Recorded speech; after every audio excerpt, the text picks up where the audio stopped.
എടി, പെൺകുട്ടികളായ ലക്ഷ്യബോധം വേണം, സ്വന്തമായിട്ട് വരുമാനം ഉണ്ടാക്കാൻ പറ്റണം, സ്വന്തം കാലിൽ നിൽക്കണം, കല്യാണം, ഭർത്താവ്, കുട്ടികള്, അല്ലേ?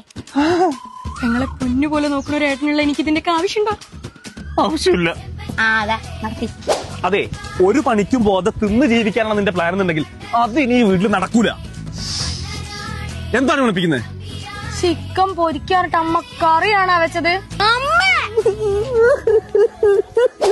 Computer course fix. കമ്പ്യൂട്ടർ നോക്കി എന്റെ കണ്ണ് ചീഞ്ഞ് പഴുത്ത് പുഴുത്ത് കണ്ണില്ല പെങ്ങളായി പോലേ. വേണ്ട അമ്മേ, ഈ കണ്ണില്ല പെങ്ങൾക്ക് എന്തെങ്കിലുമൊക്കെ വെച്ചു കൊടുക്ക്. ടീച്ചർ ആയാലെന്താ? വേണ്ടല്ലേ? ഒട്ടങ്ങി നിക്ക്. അതെ, ഞാൻ നിനക്ക് വല്ല ബ്യൂട്ടീഷ്യൻ കോഴ്സ് കണ്ടെത്തി തെറ്റ്. ബ്യൂട്ടീഷ്യനൊക്കെ എനിക്ക് അറിയണതല്ലേ, ഇനി പഠിച്ചിട്ട് വേണോ? ഈ AI പഠിക്കുന്നതിനെ കുറിച്ച് നിന്റെ അഭിപ്രായം എന്താ? അതിലൊന്നും ഒരു ഭാവില്ലേട്ടാ, ഒട്ടും ഫ്യൂച്ചറിസ്റ്റിക് അല്ല. മാത്രല്ല നാട്ടില് ജോലി എടുത്തിട്ടൊന്നും ഒരു കാര്യമില്ല. വല്ല യൂറോപ്പിലും പോണം.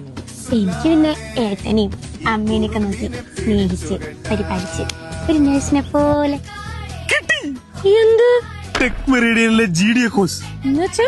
Nursing assistant. എടി, 6 മാസം കൊണ്ട് നിനക്ക് NCVT സർട്ടിഫിക്കറ്റ് കൂടി പഠിച്ചിറങ്ങാൻ പറ്റും. ഇതാവുമ്പോ നിനക്ക് നാട്ടിലോ യൂറോപ്പിലോ എവിടെ വേണേലും വിശ്വസിച്ചു പോവാം. അതിനൊക്കെ കുറെ പൈസ ചെലവല്ലേ ഏട്ടാ? ഒരു ചെലവുമില്ല, വളരെ കുറഞ്ഞ ഫീസിൽ നമുക്ക് പഠിക്കാം. പിന്നെ 100% പ്ലേസ്മെന്റ് ഉടറി. അത് പിന്നെ ഏട്ടാ, എനിക്ക് ഏട്ടനെയും അമ്മേനും ഒന്നും പിരിഞ്ഞിരിക്കാൻ പറ്റില്ല. ഉള്ളിനൊരു വേദനയാ. ആണോ? നിനക്ക് ഒരുപാട് വേദനകളും സംശയങ്ങളും ഉണ്ടായിരിക്കും. എവിടെ താമസം, കോഴ്സിന്റെ സ്ട്രക്ചർ എങ്ങനെയാണെന്നുള്ളത്. അതിനെല്ലാം ഈ കാണുന്ന നമ്പറിൽ വിളിച്ചു നോക്കിയാൽ മതിട്ടാ. ഞാൻ പോയി പെട്ടി കെട്ടട്ടെ.